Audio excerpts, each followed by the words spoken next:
딸이 대형 항공사에 들어가기 위해 밤낮으로 영어 공부하고 면접 준비한 승무원 일을 같이 묶어 얘기하니 기분이 나빴습니다. 내일 모레 정년 퇴직인 사람이 나이값 좀 하라 하고 싶었지만 딸의 노심초사하는 얼굴에 딸 가진 죄인으로 겨우 참았는데, 장 교수는 학벌로 안 되니까 사위가 그동안 자수성가해서 돈을 많이 벌었다며 사업도 감이 있어야 하는 거고 머리가 있어야 하는 법이라고 수없이 강조하며 여전히 말끝마다 우리 딸 후려치기 했죠. 그나마 예비서에는 눈치가 있었던지 지 아버지 말을 때때로 막으며 말을 돌리더라고요. 헌데 그 돌렸던 얘기가 지 나름대로 재미있는 에피소드라고 생각했는지 저는 씁쓸함이 가득했습니다. 갑질하는 손님 대처법이라며 지금은 번듯한 회사 차린 사업가로서 무용담을 일컬어주는데, 자기가 배달 아르바이트 했던 시절에 대해 웃으며 말하더라고요. 아버님, 사실 이건 저희 아버지가 알려준 건데 갑질하는 손님 대처법이 뭔 줄 아세요? 저도 이거 써먹었는데 효과가 좋더라고요. 음식을 엉망으로 해서 갖다 주면 손해배상이 들어오니까 음료수를 흔들어서 갖다 놓는 거예요. 맥주나 콜라 사이다, 페트나 캔이면 더 좋고요. 페트는 효과는 좋은데 눈에 거품이 보여서 좀 아쉽고, 캔이 진짜 최고더라고요. 엘리베이터 기다리고 있으면 문 밖에서 멋모르고 음료 딴 손님들의 비명소리가 들리는데 얼마나 고소하고 통쾌한지. 갑질하는 것들 다 철퇴 맞아야 한다니까요. 참 아이러니한 일이었죠. 갑질하는 것이 일상인 아버지 밑에서 배달일 하는 아들이 말하는 갑질하는 손님 대처법이라니. 그것도 저런 비도덕적인 것을 장 교수가 직접 알려줬단 얘기에 헛웃음이 났습니다. 저 녀석은 분명히 지 아버지에 대해서 잘 모르는 팔푼인갑다 싶었습니다. 딸의 눈이 더욱더 못 믿어워진 저는 두 팔 걷어붙이고 이 결혼을 말려야겠다고 본능적으로 확신했습니다. 아이고, 악담하지 말게. 그러다 자네 아버지 제대로 철퇴 맞으면 어쩌려고 그러나? 지금은 어떨지 모르겠지만 학교에서도 학생들이나 학교 식당 조리원들에게 갑질한다고 소문난 분이셨는데. 뭐라고요? 지금 말 다 하셨습니까? 학교 에피소드와 철퇴 발언에 제가 장 교수를 끌어들이자 장 교수는 펄쩍 뛰며 당장이라도 상견례 자리를 엎을 기세로 일어섰습니다. 제 화를 막을 순 없었고 저는 도저히 참지 못하고 제 할 말을 뱉고야 말았습니다. 왜 장 교수님이 여태 딸 얘기만 하고 아들 얘기는 안 했는 줄 알겠습니다. 다 제 자식은 소중한 법이죠. 우리 딸도 제게 소중한 딸입니다. 승무원을 단순 서비스직이라고 후려치게 하는데 우리 딸은 비행기의 안전을 위해 존재하는 말 그대로 승무원입니다. 우리 딸이 나온 전문대는 웬만한 4년제보다 센 학교예요. 장 교수 기준으로 읽자면 검정고시랑 비할 바가 아니죠. 좋게 말하면 남들에게 밝히기 어려운 아픈 손가락인 아들이고, 나쁘게 말하면 창피한 아들 아닙니까? 마냥 소중하게 키운 자랑스러운 내 딸을 도저히 그쪽으로 시집 보낼 수가 없겠군요. 라고 말을 하자 장 교수도 발끈하며 들고 일어서서 그럼 결혼시키지 말라고. 우리 아들은 허우대가 멋있고 잘생겨서 따라다니는 잘난 여자가 널리고 널렸다. 우리 아들 사업하는 회사가 연매출 얼마인데 자본주의 사회에서 돈이면 다 되는 것을 어디다 전문대 나온 딸과 비교를 하냐며 난리를 쳐댔습니다. 어쩌면 저렇게 상식도 없고 꽉 막힌 작자가 어떻게 교수가 되었던지 제가 다 창피하더라고요. 안절부절 못하는 딸을 억지로 데리고 일어나서 제 폭주는 멈출 길 없이 한마디 더 해주었습니다. 직업에 아무리 귀천이 없다지만 해당 직업의 이미지는 직업의 종사자가 결정합니다. 예비사위가 아까 말한 갑질 손님 대처법을 함으로써 같은 배달원을 욕되게 할 수 있고, 그런 마인드를 가진 사람이 해당 사업을 하니 제가 볼 땐 미래가 보이질 않네요. 마찬가지로 장 교수님도 어디 가서 교수 망신시키지 말고 조용히 입 다물고 사십시오. 그쪽 같은 사람이랑 함께 일했던 시간이 부끄럽고 같은 학교 교수로 있었다는 것도 정말 창피하네요.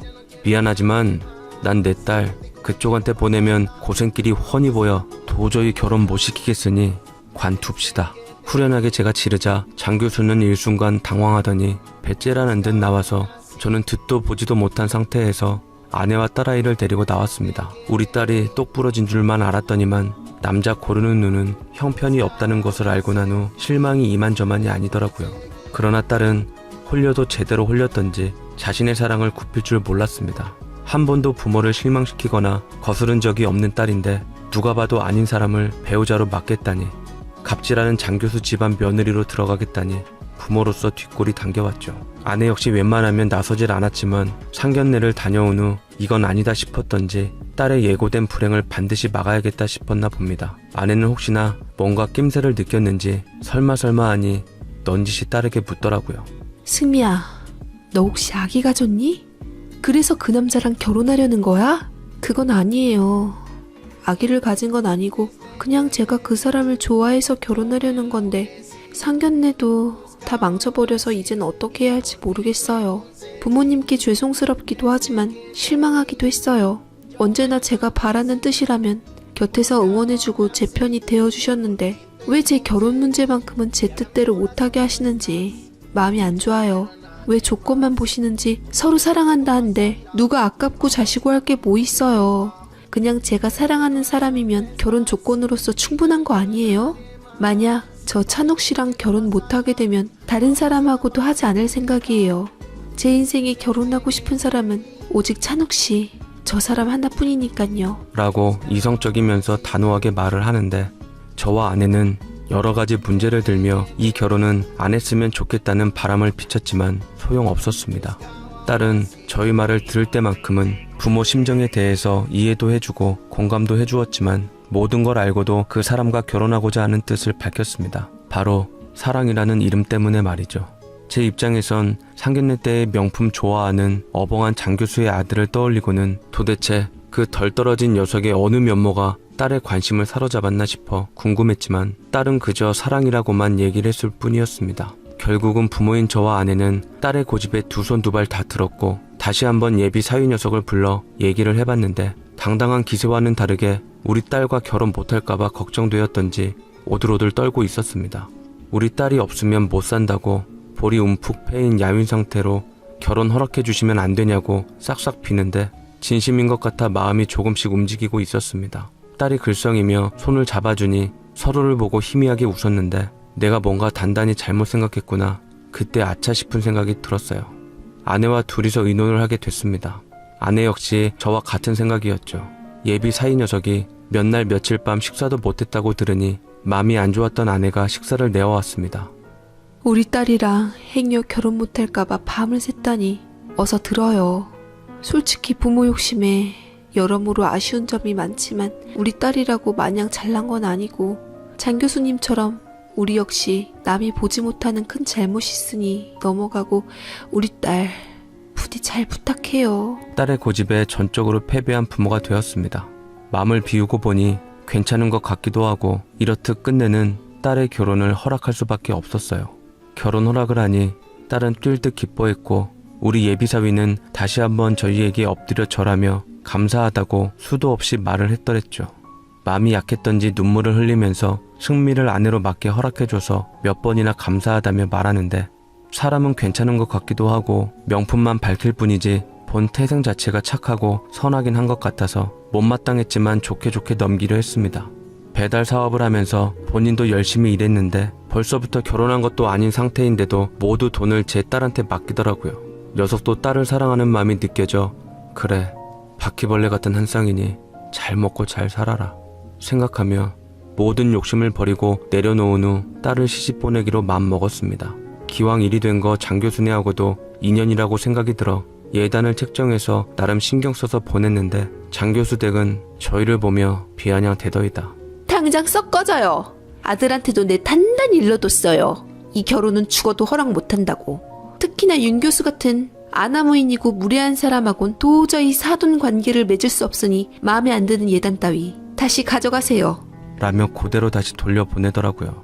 하며 그걸로도 상견례 때의 분을 못 풀었던지 딸에게 직접 전화까지 해서는 널 절대로 며느리로 본인 집안에 들일 생각 없으니 언감생심 우리 아들은 꿈도 꾸지 말라고 소리를 지르는데 교수란 사람이 정말 상스럽게 이를 데 없더라고요. 저번에 제가 엎었으니 이번엔 본인이 업자는 심산이었나 봅니다. 사위는 어쩔 줄 몰라 하며 행여나 간신히 맘 잡은 저희들의 맘마저 바뀔까 싶어 정말 우리 딸이랑 결혼하기 위해 납작 엎드렸습니다. 어른들 때문에 마냥 피해 입는 자식들이 안쓰러울 지경이 들었어요. 사위는 처음 선입견과 편견과는 달리 딸이 봤던 것처럼 인성 하나는 아주 훌륭하더라고요. 저희 비위를 하나부터 열까지 다 맞춰주며 우리 아들한테도 참 잘하고 저희한테 많은 노력을 했습니다. 심지어 저희 딸이 친정에 대해 애틋한 마음을 보이자 신혼집도 저희 집 근처에다 얻었고 둘이 너무 죽고 못 살아서 혼인신고부터 한 후 신혼집에서 둘이 같이 살게 되었는데 사랑하는 사람 곁에 있으니 확실하게 딸의 얼굴이 피는 것이 느껴졌습니다. 결국 장 교수의 반대에도 불구하고 둘은 결혼식을 올리게 됐는데 장 교수 대외는 며느리와 사돈이 마음에 안 들고 반대를 무릅쓰고 기를 쓰고 결혼한 아들에게 배신감을 느꼈던지 기어코 결혼식에는 참석하지도 않았답니다. 본인들의 결혼 허락이 떨어지지도 않았는데 혼인신고를 먼저 한 것이 가장 화가 났던 모양이었어요. 친척들도 거의 오질 않아서 아들을 난감하게만 만들었죠. 그런데 저희는 오히려 좋았답니다. 안쓰러워서 사위를 더 많이 챙겨주게 되더라고요. 결혼 후에는 저마다 일이 바빠지며 정신없이 살았는데 저는 시간이 많이 있던지라 사위의 일을 가끔 돕기도 했습니다. 배달 일은 나이가 있어 못하고 마케팅이며 직원 관리며 사위가 허술하게 하는 부분에 대해 제가 신경을 써주자 사위와 사업이 무려 몇 개월 만에 확 달라진 모습이 보이더라고요.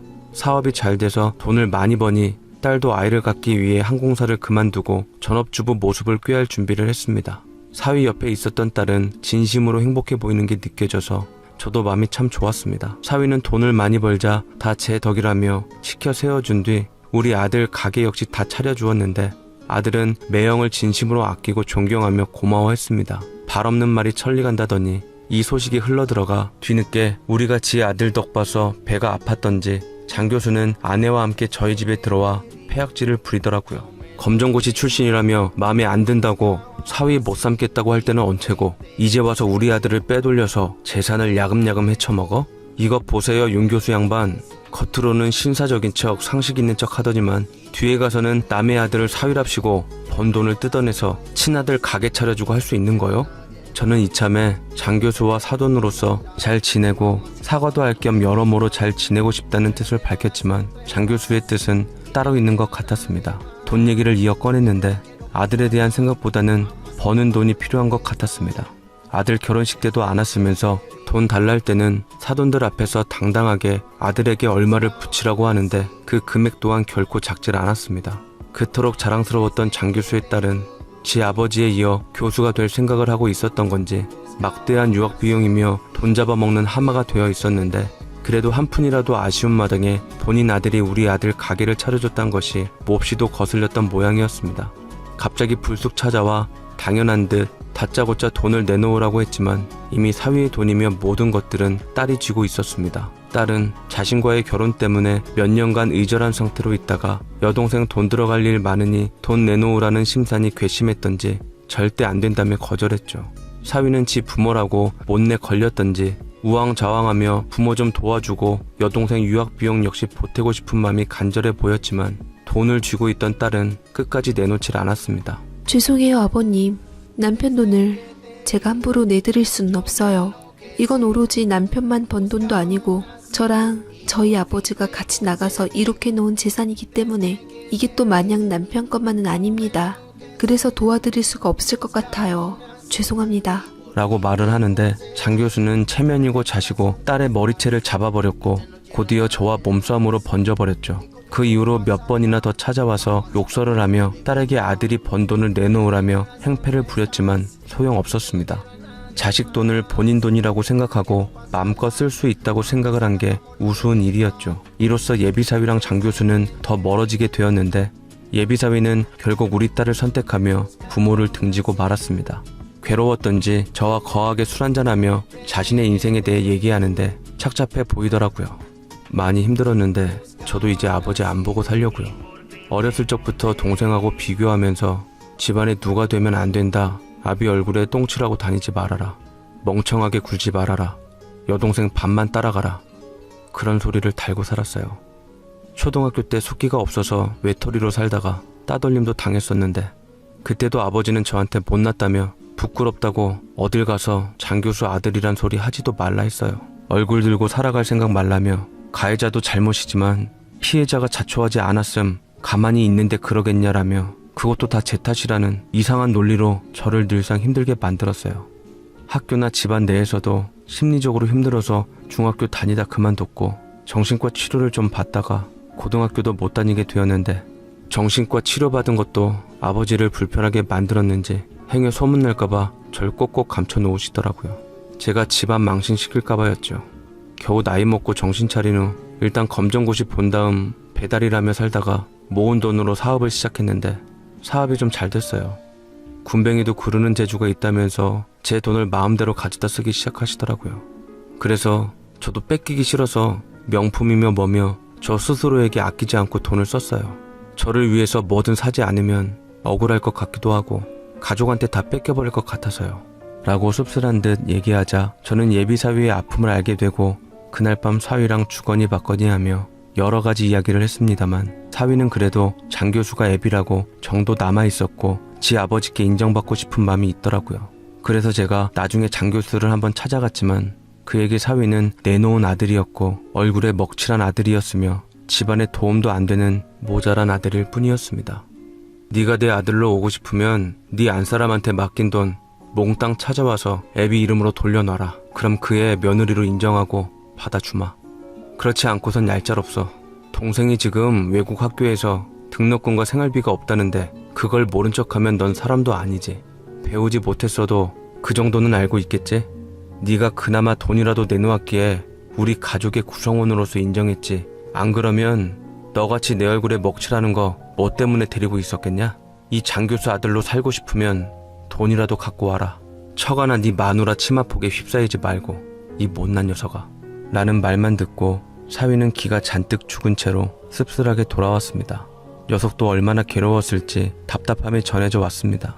사위는 오랫동안 생각하다가 결국은 도저히 안 되겠던지 그렇게 아버지와 의절했고 지금은 제 아들이나 진배 없이 살아가고 있는데 아비한테 버림받은 사위를 보니 가끔 마음이 찡할 때가 있습니다. 그래서 제가 더 부모 노릇 확실하게 해주고 우리 딸과 함께 잘해주려고 노력하고 있어요. 저희 아들은 사위가 차려준 가게가 마냥 고맙고 미안했던지 누가 시킨 것도 아닌데 지 매형에게 다달이 번 돈의 일부분을 내어주고 있습니다. 사실 학벌이나 재산이나 그런 게 중요한 게 아닌데 제일 중요한 건 사람인 걸 아는데 참 장교수나 저나 쉽지 않았던 것 같습니다. 장교수는 대놓고 속물이니 솔직하기라도 하지. 저는 스스로를 이율배반적인 모습으로 살았기에 학자로서 아비로서 부끄럽기도 했습니다. 저도 학벌이나 하는 일에 편견을 가진 것에 대해 사회에게 진심으로 미안하다고 사과를 했네요. 당장은 천륜이 끊겼는지 모르지만 질긴 것이 또 그놈의 천륜이니 언제나 장 교수가 마음을 열어 우리 아들과 딸을 며느리로 받아들이고 행복하게 살기를 진심으로 바랍니다. 그 사람도 알겠지요. 5 손가락을 깨물면 안 아픈 손가락은 없다는 것을요. 더 이상 후회하지 않게 그 시기가 너무 늦지 않기를 바랄 뿐입니다.